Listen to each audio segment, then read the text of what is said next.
meni fikrim, meni ijodiy faoliyatim, hayotim kimgadir qiziq bo'lardi. Bugun 21-asrda Fathulloh Xo'jayevda ijtimoiy tarmoqlarda nima deb izlasa topadi? Ustozlar kelib, men haqimda qanaqadir bir iliq so'zlar aytishdi. Keyin bir xil shogirdlar bo'ladi.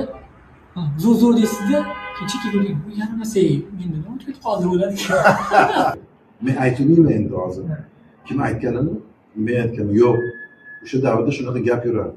Oilamni oldida yo qarindosh urug', tanish-bilishlar uyalmaganman, to'g'risi.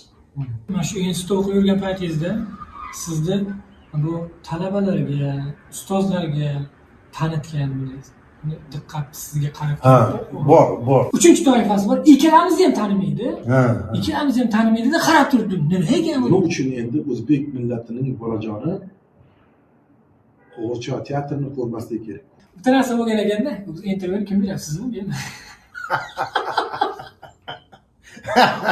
Bunchalar.